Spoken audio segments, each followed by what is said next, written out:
Boa tarde, então a gente vai dar início para a apresentação. Primeiramente, para introduzir, nós vamos explicar um pouquinho sobre o que é a estomatite em si. Então, a palavra estoma, do latim, ela indica uma abertura, uma cavidade ou a boca. E itis vai ser um sufixo latino para inflamação. Então, resumidamente, a palavra estomatite vai significar uma afecção na cavidade oral. Essa afecção da cavidade, ela pode evoluir de uma simples inflamação para o aparecimento de pontos hemorrágicos na boca, para uma posterior ulceração e até mesmo uma necrose da mucosa oral em casos mais graves. Então, o que causa uma estomatite? A estomatite infecciosa, ela geralmente ocorre como uma resposta secundária ao estresse. E esse estresse, ele geralmente pode ser decorrente de alguns erros de manejo dos tutores que mantêm esses animais como animais de estimação. Esses erros podem incluir ambientes com temperaturas desreguladas, os animais acometidos com parasitas internos ou externos, alguns traumas e, principalmente, uma nutrição inadequada. Então, qualquer que seja o motivo desse estresse, ele vai ser responsável por suprimir o sistema imune. Isso vai deixar o animal suscetível a infecções. E dentre as causas dessas infecções podem estar diversos patógenos, sendo as bactérias, os vírus ou os fungos. Apesar de ser mais descrita nas serpentes, a estomatite ela pode acometer também outros répteis que vão apresentar uma sintomatologia muito similar à das serpentes. E o que a gente vai observar no animal? Quais são os sinais clínicos? Normalmente eles podem vir sozinhos ou em conjunto, e eles podem ter diferentes graus de intensidade, dependendo do estágio dessa infecção. O principal desses sinais é a anorexia, seguida de uma descarga purulenta na boca, um inchaço, uma salivação excessiva, uma incapacidade de fechar essa boca, uma vermelhidão ao redor ou dentro da boca, necrose dos tecidos e um inchaço da gengiva. Em casos muito severos, a boca do animal vai ter uma aparência de que está apodrecendo. Nessa imagem, já dá para ver que a mucosa do animal está um pouco mais hiperêmica do que o normal e tem já uma lesão ali visível que vai fazer com que esse animal sinta dor e deixe de se alimentar. E justamente nesses casos mais avançados, existem outras coisas que também podem acabar acontecendo, como, por exemplo, a cabeça do animal ela pode acabar inchando e a infecção ela pode se espalhar para a mandíbula e para o crânio. Os dentes do animal eles também podem se tornar mais frouxos, ele pode desenvolver pneumonia por acabar aspirando essas bactérias provenientes da boca, o que também pode acabar acometendo os olhos. Os animais também eles poderão apresentar quadros de enterite, porque existe a possibilidade de eles acabarem engolindo as placas necróticas provenientes da boca. E nas áreas onde a necrose e a ulceração são muito extensas, também podem se formar alguns coágulos de sangue, e o patógeno ele pode acabar alcançando a circulação, levando o animal a um quadro de sepse, que seria mais grave ainda. E em relação ao diagnóstico dessa patologia, ele é relativamente simples e ele é feito pela combinação da avaliação dos sinais clínicos juntamente com o exame físico. Também é realizado geralmente um exame de sangue para poder fazer a avaliação da infecção e uma cultura da lesão ou do muco para poder identificar qual é o agente causador.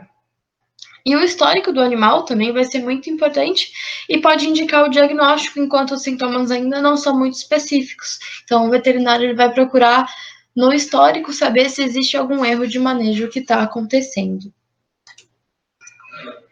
E a partir daí, o veterinário vai então avaliar a cavidade oral do animal cuidadosamente e procurar por lesões características do quadro, além de realizar uma coleta de sangue e de amostras para cultura. Então, aqui no lado, a gente tem uma imagem do que seria uma boca de uma serpente saudável, sem nenhuma lesão.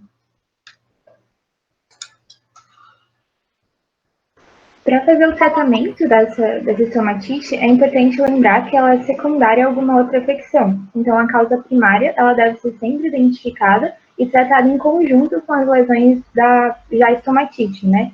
Então, se foi feito somente o tratamento das lesões da estomatite, sem tratar essa causa primária, com certeza vão haver recidivas ali e a gente quer evitar isso.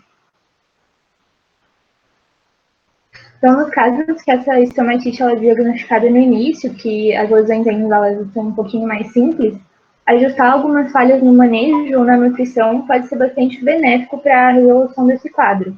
Então, quando as lesões já estão ali, normalmente elas são debilidadas para a remoção do tecido morto, os abscessos eles são abertos e drenados, e toda a área cometida ela tem que ser limpa com uma solução antisséptica e podem ser aplicados antibióticos tópicos também nessas lesões. E todos esses procedimentos eles devem continuar diariamente até a cura completa dessa lesão. Já nos casos mais graves, o veterinário pode considerar a realização de uma cirurgia também para remoção de ossos ou tecidos mais profundos que foram afetados pela infecção, cujo tratamento tópico não vai ser favorável. Também, na maioria dos casos, a antibiótico terapia que é realizada, ela deve ser aplicada via intramuscular, sendo necessário que o animal permaneça internado para que ele possa receber esse tratamento. O animal ele também deve receber o tratamento de suporte, incluindo a suplementação de calor e umidade. Pode ser feita também uma suplementação alimentar que vai ser adicionada na própria presa que o animal irá ingerir, então essa é uma boa técnica.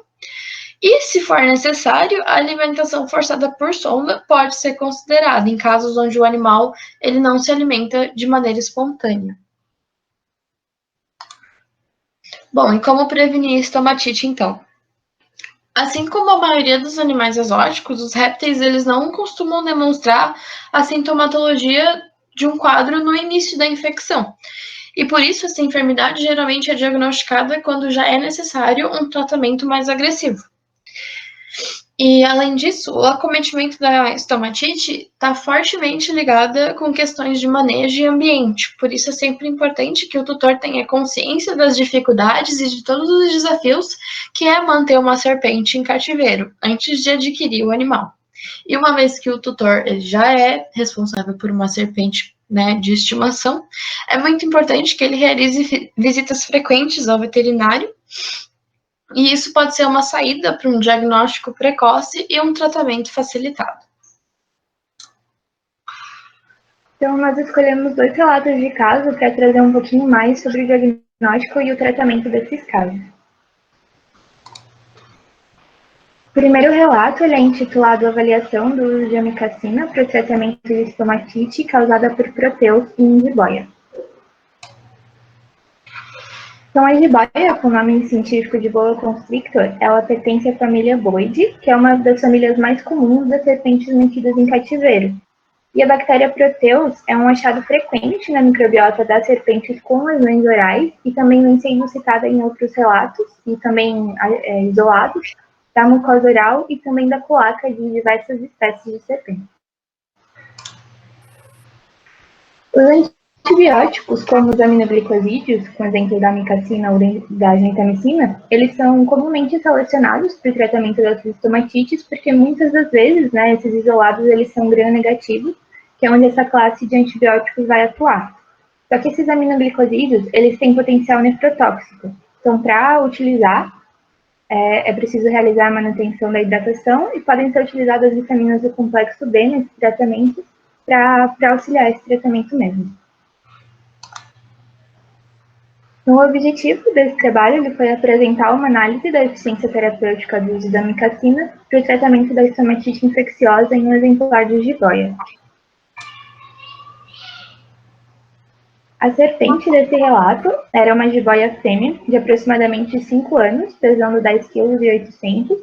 Ela chegou num criatório, foi feita a quarentena desse animal e depois ele foi alocado num recinto de 1 por 1,5, feito de alvenaria e vitela, com folhas de terra como substrato, tinha aquecimento realizado por campânula e tinha uma bandeja de água à vontade para esse animal. E no mesmo recinto tinha outra fêmea da mesma espécie. Após aproximadamente 2 meses que esse animal estava nesse novo recinto, ela começou a apresentar alguns sinais clínicos, como um posicionamento vertical da porção anterior do corpo, uma dispneia visível, um edema da região oral, e esse animal também deixou de se alimentar. Então, foi realizado o exame clínico e foi constatada a presença de lesões difusas e eritematosas na região de palato e gengiva, e tinha uma alta quantidade de material caseoso e muco. Então, foi realizado um swab desse material das lesões para o exame de cultura e também o teste de sensibilidade a antibiótico. E após os resultados desse teste, foi implementado a antibiótico-terapia com amicacina a cada 48 horas durante 11 dias, também o Mercepton como protetor hepático durante os 5 primeiros dias, e fluidoterapia adicionada de vitamina B12 a cada 48 horas. Era realizada também a asepsia da cavidade oral a cada 48 horas, durante todo esse período da antibiótico terapia, que foram os 11 dias, com o gluconato de clorexidina. E enquanto isso, uma vez por semana, foi realizada a alimentação forçada com taxa comercial para gato. Então, o resultado do exame de cultura mostrou a presença da bactéria Proteus nessas lesões, e o teste de sensibilidade a antibióticos mostrou a sensibilidade à amicacina. Então, após 2 semanas da última aplicação da amicacina, que foi feita por 11 dias, o animal ele realizou a alimentação voluntária de um coelho adulto. Então, aí foi constatado o sucesso da terapia que foi utilizada. Então, algumas bactérias, como as Pseudomonas, a Providência, a Klebsiella e o Proteus, eles são bactérias encontradas tanto na microbiota oral, tanto de animais saudáveis como em animais com estomatite clínica, e foi relatado que essas bactérias elas são comumente achadas também nas fontes de água do animal e no ambiente natural desse animal. Aí vai ficar a dúvida se a serpente vai contaminar o ambiente com esses micro-organismos e depois ela se torna infectada quando ela tem uma imunodepressão, ou se esse animal, primeiramente, ele se torna infectado e depois dispersa esses micro-organismos no ambiente. Então, como nós já falamos, né, o estresse ele é conhecido como um fator crucial para desencadear a imunodepressão. O que vai acontecer aí é uma inibição da resposta inflamatória e da produção de anticorpos, visando uma economia da energia e um aumento da performance imediata em resposta a esse estresse. Só que essa imunodepressão ela também vai aumentar a incidência de doenças.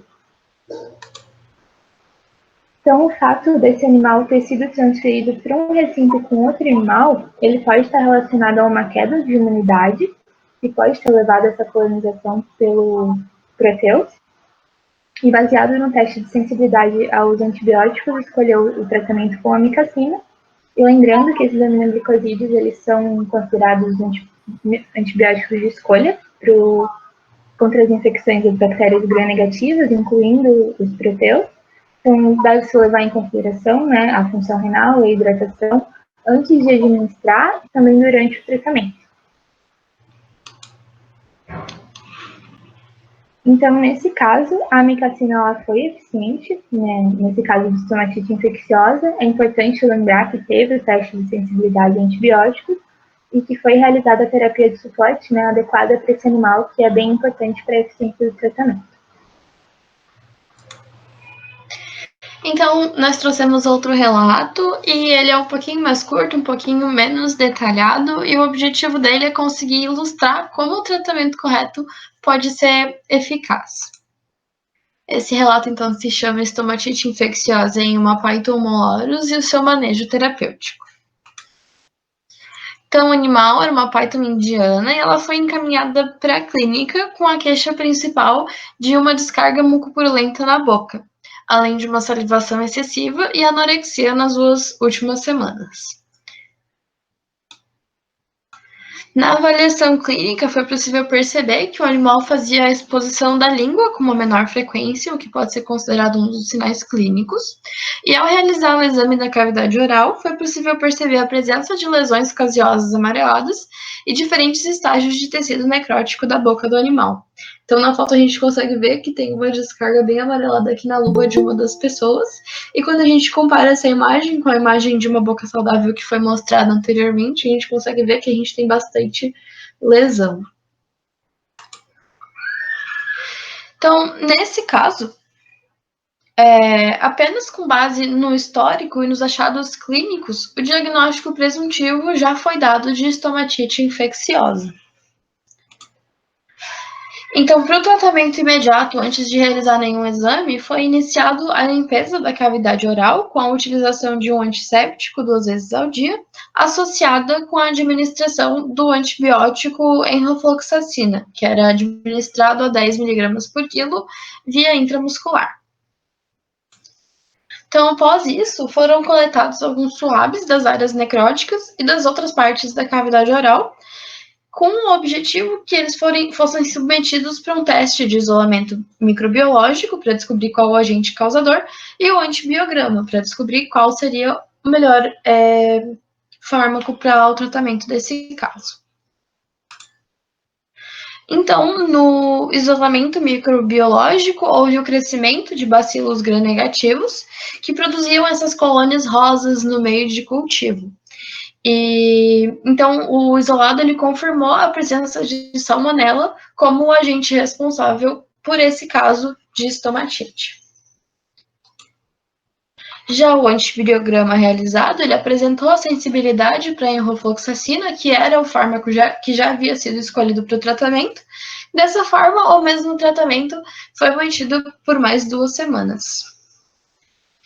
E, no final das 2 semanas, no fim do tratamento, as lesões da cavidade oral elas se curaram por completo e o animal não apresentava mais nenhum dos sintomas relatados anteriormente. Então, por mais que a situação do animal no exame estivesse bem ruim, não foi necessária nenhuma intervenção cirúrgica ou algo do tipo. Apenas com tratamento clínico se obteve sucesso. Essas são as nossas referências e muito obrigada. Então, esses 2 relatos que a gente escolheu, eles foram de bactérias, né? Porque é o mais comum que a gente viu, do que a gente pesquisou. Mas lembrando que a estomatite ela pode ser causada por alguns vírus e alguns fungos também. E nesses 2 relatos, né, foi feito o antibiograma, que foi ali bem importante para o tratamento, né? Os 2 tiveram sucesso. Então, é importante a realização dele. E, se vocês tiverem alguma dúvida... Essa questão do antibiograma é muito importante também, porque muitas vezes os tutores eles acabam não querendo gastar com mais testes e exames, só que ele é essencial, né? Porque se, por um acaso, se o veterinário opta por não realizar um antibiograma e inicia o tratamento com um antibiótico que não tem sensibilidade para a bactéria em si, provavelmente o tratamento ele não vai ter sucesso. Então, muito importante a realização. Oi, meninas, parabéns pela apresentação, obrigada por vocês trazerem esse tema. Eu fiquei com uma dúvida ali na parte do relato de caso, que vocês falaram que fizeram antibiótico terapia e falaram também sobre a importância de complementar com vitamina do complexo B. Aí eu gostaria de saber por que isso é indicado, não sei se vocês conseguem Então, obrigada pela pergunta. A vitamina do complexo B ela foi utilizada ali naquele primeiro relato, e onde o animal, né, nos 2 é falado que a causa predisponente é o estresse, então aquele animal estava num recinto pequeno, com outro animal, então ele apresentava uma taxa de estresse. Então a vitamina do complexo B2 ela pode ser utilizada para reduzir esse estresse, pode me corrigir se eu estiver errado, e também é utilizada como protetor renal.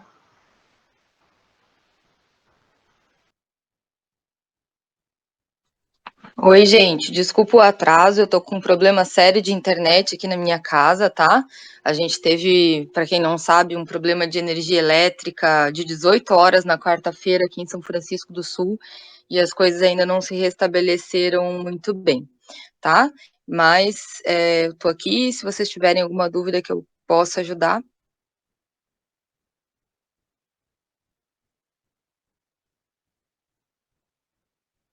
Acho que também outro motivo de realizar suplementação com vitaminas pode ser por conta do animal não estar se alimentando, e quando é feita a alimentação forçada, geralmente é utilizado uma recovery, ou como naquele caso foi utilizado o patê de gato, né?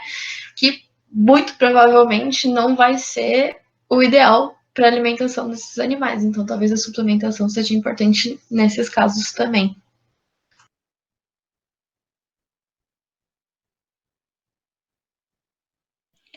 Tem que dar uma olhadinha na literatura, mas é bem comum colocarem suplementação.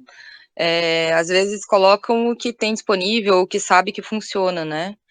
Então, às vezes não está bem estabelecido, mas talvez se der uma pesquisadinha na literatura, encontre.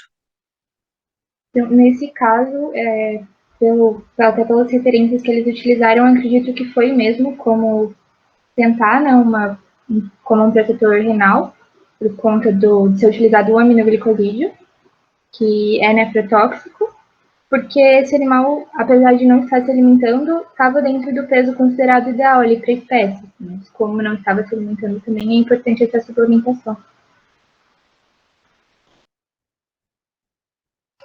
Alguém tem mais alguma dúvida?